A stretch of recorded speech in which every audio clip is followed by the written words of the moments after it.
And we have returned. You're listening to CSC Talk Radio. This is Beth Ann. Our topic today is the Electoral College and our elections, and we have a big one coming up. And Tom DeWeese is our guest today, and we're going to talk about the importance of the Electoral College. There is a battle going on, and they are trying. They, meaning the left, they want to do away with the Electoral College. Now, this topic comes up every now and then.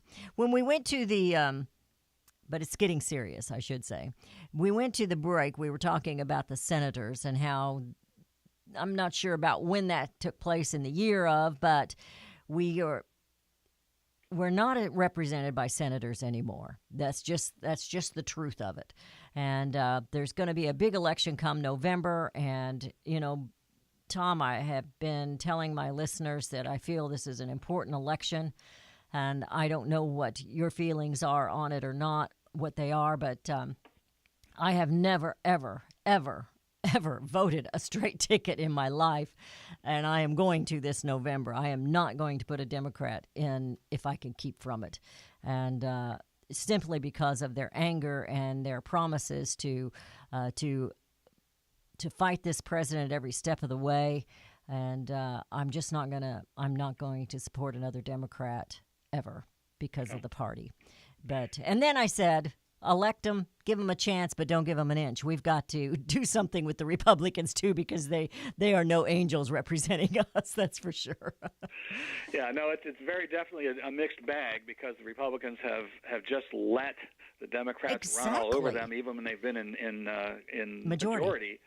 It's just amazing to watch them. They're like scared to death to ever bring out an issue, and Trump comes along and he's making them bring out these issues. And finally, a few of them have gotten a backbone, and it actually has worked. Isn't that an amazing thing? It is. But I thought 2016 was the most important election. If Hillary Clinton had been elected, at this point, there would be no Republic of the United States. That's right.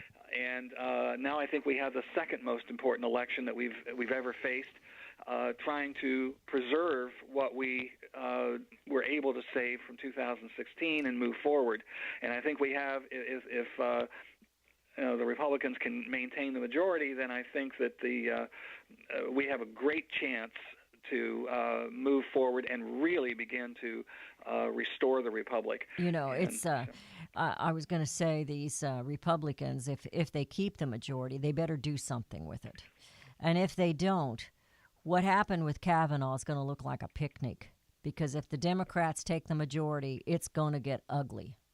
Oh, uglier. I didn't think it was possible, but it's going to get uglier. Yeah, they have a wish list. They have it. It's all. They're just giddy, thinking that they can take control of the House and the Senate, and boy, they're going to do everything. And it is scary what they think they can do. Really the interesting thing, I think, is a lot of the Republicans that are running are a different breed of Republican than we've had before, and ready to fight, ready to stand for these things. And I've been watching the breakdowns of a lot of the elections that have taken place, and there's a strong possibility the Republicans can keep it, and there will be a different breed of Republican. Well, I think they're going to keep the Senate. I'm not as positive on the House. Yeah, and that scares me. So we really need it on both places, and we need them to be strong constitutional Republicans, really constitutional. I'm sick of the word liberal and left and right and all this and that. I want a constitution. I said they keep saying I want a liberal judge on the Supreme Court or I want a conservative judge on the Supreme Court. And I said I don't care. I want a constitutional judge on the Supreme Court, somebody that loves the Constitution and will read it. Yeah, I've said many times, Supreme Court justice has the easiest job in the world. All he has to do is sit there, here's the Constitution, and here is legislation or whatever the case may be in front of them, and does that, what's in front of them, match the Constitution?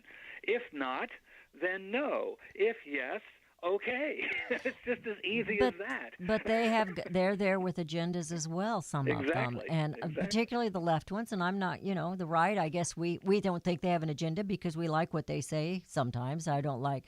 Roberts kind of, did us dirty with the Obamacare. Absolutely. But they should be able to to do constitutionally what is right. But when you have a Supreme Court judge, and we're chasing a little rabbit here, but when you have a Supreme Court judge that says the Constitution is an outdated document, you know they're not ruling by Constitution. Yeah, absolutely. And several of them, Breyer being one of the leaders, has said that we need to, when we're looking at legislation, we're looking at laws coming out, we have to compare how do they fit with international law. No. Ouch. He has. That he is one of the leaders in leading that idea. Well, and then we need to get back on the Electoral College. When you talk about international law, we're talking about globalists. And that's the problem. The senators and the representatives, on both sides of the aisle, tend to be globalists. And there was a gentleman, and I don't know his name. He's been speaking out, and he wrote a book, and I need to find his name. I want to get him on the air. But he was on Fox News, and he was talking about this situation with the NFL. And he said the reason they're doing this is globalism. They are globalists. So they want to demean or put down, maybe that's not the right words exactly, but minimize nationalism and maximize globalism. So instead of you and I being proud of being Americans, we should be proud of being citizens of the world, of the globe. And that's what this is all about. And he said it's money for them, just like it is for other companies, because they want the NFL to be global. And so it means money for them. And so they're not that worried about the average American going or spending any money on the NFL. That's why it's not really affecting them too much. I mean, they're losing listeners and viewers, but they don't really care because they have another agenda, and that's to spread out globally. Yeah, and that is in several different industries. The same thing is happening. This is the basis of Agenda 21. Exactly. And always coming back to that, doesn't it? So, yeah, it always comes back because it was sold when they introduced Agenda 21 in 1992. They said this is a comprehensive blueprint for the reorganization of human society, and national sovereignty got in the way. All the things you just said. So that's the root of it, and that is what they're implementing, and that's what this is all about. And attacking the Electoral College is a major piece of that, because we know the argument, all this strife, all these demonstrations and everything really go back to Hillary Clinton won the popular vote. Oh, I'm so sick of hearing that. Yes. And, of course, one of my greatest fears of this election coming up and what, how it will come out is the corruption in the voting. And, we know that several million votes that Hillary Clinton got were illegal votes. Yes.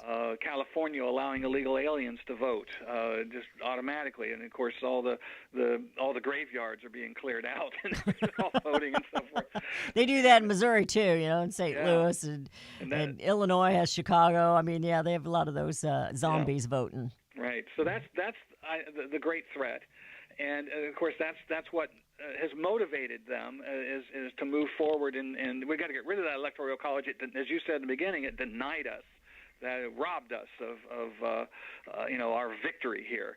But going back to the Electoral College, what we have to understand, the very, very root of this, when we're talking the Constitution and we're talking about the Founding Fathers put together, the very root of it is the states. The sovereign set up the election that the states would elect the president.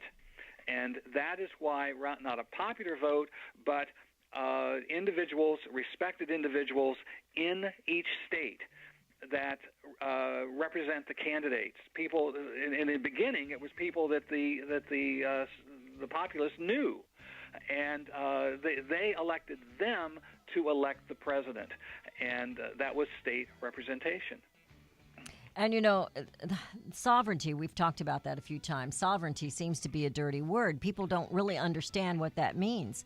And we're losing it right and left because people do not understand what that means. We're going into a break. We do have a caller from New Mexico. If he will hold on, Roger, we'll get to you as soon as we come back.